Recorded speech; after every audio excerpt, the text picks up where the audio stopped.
네, 원자재 시장에서 여전히 공급 부족 현상이 이어지고 있습니다. 유가도 80달러 위로 올라왔고요. 러시아와 유럽 갈등 속에서 천연가스 가격도 다시 치솟고 있는 상황인데요. 원자재 시장, 저희 이베스트 투자증권 최진영 연구원과 이야기 나눠보겠습니다. 전화 연결돼 있습니다. 안녕하세요.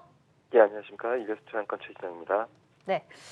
국제 유가가 올해 첫 80달러를 돌파했고 2개월 만에 다시 또 최고치까지 올라왔는데 가장 큰 이유 어디서 찾고 계신가요?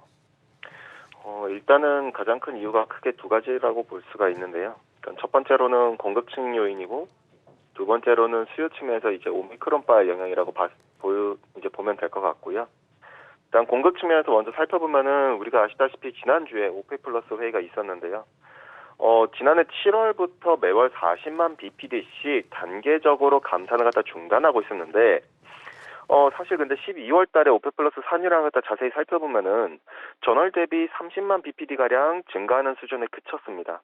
근데 중요한 점은 12월 달에 산유량이 생산 한도, 그러니까 허용한 생산 한도 대비했었을 때 오히려 63만 배럴가량 증산에 실패한 게 확인이 됐었겠고요.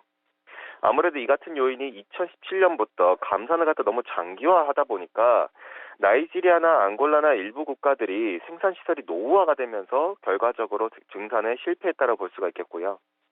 이러한 것들이 계속 방치되면서 유가를 밀어올렸었던 그 같은 환경이 조성됐고, 두 번째로는 이번에 있어서 디맨드 측면, 즉 오미크론에 있어서 영향력이 오페크 플러스의 생각에는 낮다라고 이번 오페크 플러스 내부 보고서를 통해서 확인이 됐습니다. 지난 12월 대비했었을 때 이 때문에 사실상 수요 전망치나 이러한 것들이 좀 더 상향 조정됐다고 볼 수가 있겠고, 오히려 재고 전망치는 하향 조정됐고요. 특히 이미 코로나 확산세는 약간 일종의 계절화가 돼버렸습니다. 즉 계절성으로 돼버린 코로나 확산세를 갖다 감안을 하면은 확진자가 정점을 보이면 보일수록 결과적으로 유가 측면에서는 락다운이 해지될 수 있는 가능성 때문에 오히려 추가 상방 압력이 노출되면서 지금까지 계속해서 지지받고 있다라고 볼 수가 있겠고요. 네, 최 연구님. 그런데 지금 뭐 어느덧 뭐 80불까지 왔습니다. WTI 네. 82불, 브렌트 84인데 지금 이렇게 되면은 작년부터 월가 일각에서 얘기했던 100불 유가 시대 또 대비해야 되는 건가요? 예, 일단 저희 하우스 같은 경우에는 작년 연간 전망을 갖다 통해서 WTI 기준으로 일단 상단을 갖다가 배럴당 95불까지 일단 열어놓은 상태입니다. 아무래도 이같이 열어놨었던 이유에 대해서는 뭐 월가에서도 많이들 얘기를 했지만은 여전히 공급이 타이트하다라고 저희는 좀 관점에서 접근을 갖다 하고 있고요. 100불까지는 모르겠지만 일단 현재까지는 95불까지는 열어놨는데, 일단 저희는 올해에 있어서 유가의 방향성을 갖다가 변동성이 굉장히 높고 상고하저의 방향이지만은 어쨌든 최소 못해도 이번 1, 4분기 같은 경우에는 유가의 추가 상승이 여전히 남아있다라고 접근을 갖다 하고 있고요. 그 이유 같은 경우에는 결국에는 크게 두 가지인데, 첫 번째, 결국에는 셰일 기업들이 문제라는 겁니다. 일단은 이번 12월 29일 날 댈러스 연준에서 서베이가 발표됐는데, 거기서 미국의 에너지 기업들은 77%가 응답자가 올해 캐펙스 투자 확대하겠다 했고, 49% 응답자들은 증산이 올해 목표라 했지만은 근데 이게 과연 가능한가에 대해서 의구심이 남거든요. 셰일 기업들이 증산을 갖다 지금 아직까지는 제대로 안 하고 있습니다. 그 이유는 아직까지는 주주 배당 중심이다 보니 미완결 유정, 즉 DUC를 통해 가지고 계속 유지하다 보니 증산이 아니라 그냥 산유량이 유지하면서 배당 갖다 확대하는 형식으로 계속 이루어지고 있고요. 근데 이 같은 구조가 계속 가다 보면은 지금 DUC 같은 경우는 EI에서 발표하는 것보다 실제 가용 DUC가, 즉 생산성이 떨어진 DUC를 갖다 감안하면은 EI에서는 4천여 개 남았다 했지만은 실제로는 2천여 개밖에 남지 않았기 때문에 오히려 올해 그러면 셰일 기업들은 증산이 아닌 감산이 불가피하기 때문에 캐펙스 투자가 반드시 필요한 상황이라 볼 수가 있겠고요. 그러나 서베이에서도 지적됐다시피 지금 셰일 기업들은 계속 지적하고 있는 부분이 바이든 행정부를 갖다 의식하고 있는 월가 은행들이 자기 EMP 펀드에 대해서 투자나 대출을 갖다 오히려 줄이고 있다는 점이 지적을 하고 있습니다. 성과가 실적이 상당히 양호했음에도 불구하고 여전히 바이든의 친환경 정책 때문에 ESG나 친환경 이 같은 분야에다가 투자를 하고 있고 에너지 기업에 대한 투자를 갖다 계속 이같이 타이트하게 끌고 가면은 결과적으로 셰일 기업들의 귀환이 더디게 만들어지면서 유가는 그러면은 이 상황에서 더 타이트하다 보니 여전히 높은 수준의 고유가가 유지될 수밖에 없지 않겠는가라고 지적이 될 수가 있겠고요. 특히나 앞서 언급드린 오펙 플러스가 생산성이 낮아진 점, 특히 오펙의 사무총장이 이번에 바뀌게 됐는데 오펙 사무총장이 지금 유효 캐파가 6%밖에 남지 않은 쿠웨이트 출신의 사람으로 바뀌었다는 것은 굳이 지금의 증산 실패를 갖다가 해결하지 않겠다, 즉 방치하겠다라고 의도로 해석할 수가 있겠고요.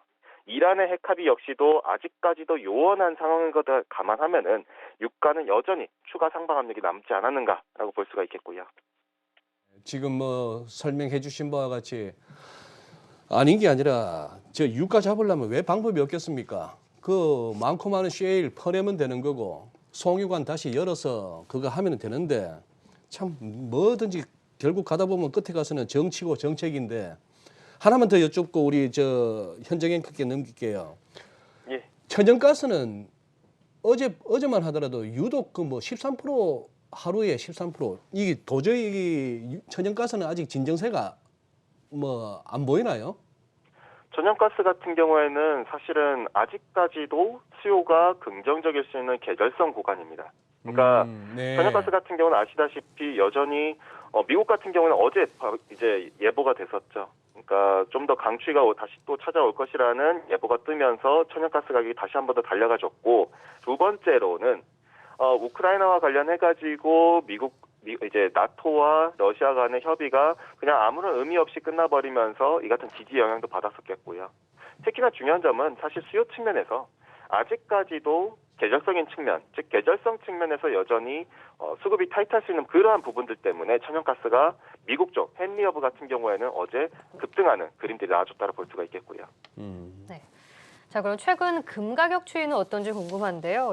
원래 이제 안전자산으로 계속 치부가 되는데 최근에 이제 비트코인도 인플레 해지가 되기 때문에 조금 수요가 떨어진 게 아닌가라는 생각도 드는데요. 금 투자는 어떤가요? 금 같은 경우에는 사실 지금 비트코인도 마찬가지겠지만은 인플레이션 해지 수요를 갖다 감안하면은 금에 대해서는 사실 그렇게까지 낙관하기가 좀 어렵다라고 볼 수가 있겠습니다. 아직까지는 인플레이션 압력이 남아있긴 하지만은 어쨌든 방향성 측면에서는 물가를 갖다 견인하는 유가 상승률이 아무리 높다 한들 결국에는 방향성 측면에서 역기저에 노출기 때문에 둔하거든요. 레벨 자체는 높지만은 결과적으로 방향성이 둔하라 함은 결국 금에 있어서는 해지 수요가 이탈할 수밖에 없겠고, 두 번째로는 금리 측면에서 결국 페드는 물가 압력이 여전히 레벨 측면에서 높다라고 한다면은 결국 페드 입장에서는 인플레이션 파이터가 등장할 수가 있겠고, 그렇기 때문에 QT까지도 언급이 나왔다라고 본다면은 어쨌든 지금 당장 리스크온 심리가 다시 또 재개가 됐지만은 올해 한 해를 갖다가 전반적으로 방향성을 놓고 본다면은 결국 금리 인상에 대한 가능성이 한 번 더 시장에 반영이 될 테고, 그 다음에는 좀 더 압축적으로 과거 2015년과 2017년과 다르게 압축적으로 QT 가능성이 한 번 더 제시가 된다면은 결과적으로 인플레이션 해지 수요는 계속해서 이탈하는 방향성이다. 그렇게 본다면은 금에 있어서는 여전히 레벨 측면에서 한 번 더 내려올 필요가 있다라고 볼 수가 있겠고요. 네. 그리고 최영근님, 저기 인도네시아 좀 여쭤볼게요. 예. 네, 최근 들어서 석탄 수출을 갖다가 막았더니만 또 중국 걱정이 나오고 이랬다가 다시 석탄 수출은 재개한다고 공식 발표했는데 그 외에도 무슨 복사이트, 구리, 원광 이렇게 해서 수출 중단을 또 예고했다. 지금 인도네시아 쪽 뉴스를 어떻게 정리하면 될까요? 인도네시아 쪽은 사실 이게 새로운 이슈는 아닙니다. 왜냐면 2016년 때, 이제 작년이죠. 작년 6월 달에도 조코이 대통령도 그렇고 인도네시아 정부가 계속해서 이제 자기들에 있어서 원광이나 정광에 대해서 수출을 갖다가 제한한다라는 메시지를 계속 던져왔었거든요. 네. 근데 그러면 이들의 의도가 무엇인가를 갖다가 봐야 되거든요. 단기적으로는 가격의 급등 사례입니다. 왜냐? 결과적으로 공급이 타이트해질 수 있는 부분이니까요. 다만 실제로 정말 이게 공급을 타이트하게 만드는 부분이냐에 대해서는 저는 좀 아니라고 보고 있고요. 왜냐하면은 2014년에 그 같은 사례가 있었습니다.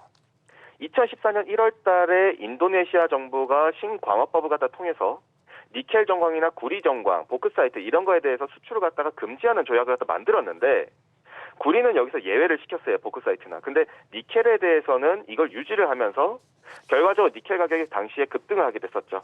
근데 중요한 점은 왜 그런 조치를 했냐면은 광석만 캐가지고 팔아봤자 부가가치가 낮기 때문에 자기들의 고용이 창출이 안 되다 보니까 외국인들한테 재련 설비 그럼 우리나라에다가 투자를 해주면은 그거에 대해서는 가공 제품에 대해서 수출이 허용하겠다라 얘기했거든요. 네. 실제로 중국계 MPI라든가 페로니켈 생산 기업들이 인도네시아 내 2015년 때 투자 확대 발표하면서 니켈 가격이 급등했었다가 급락했었던 그림들이 나왔는데 이번 역시도 비슷한 그림들이 나오지 않겠는가라 보고 있고요.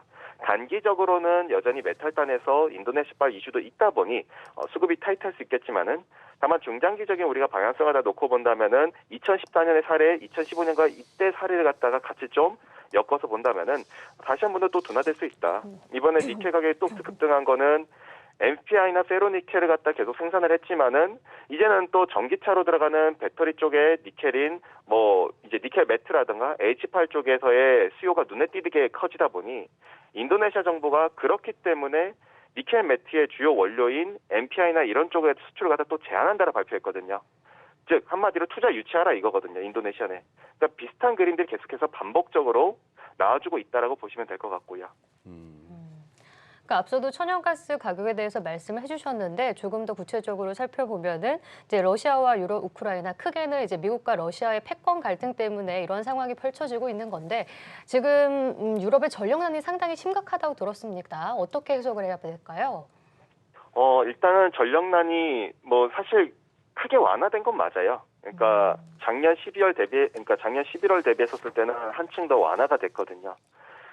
근데 이제 다만 아직까지는 사실 이게 저는 좀 정치적 갈등이고 중요한 점은 실제 우리가 수급으로만 놓고 보자 이거죠. 수급만 놓고 봤을 때는 좀 더 진정이 됐지만은 다만 여전히 계절적으로 수급이 탈퇴할 수 있는 구간이다. 왜냐? 최소 2월까지는 결과적으로 수요가 많이 높은 구간입니다. 결국 강추위가 있기 때문이죠. 그렇기 때문에 아직까지는 타이트할 수 있다.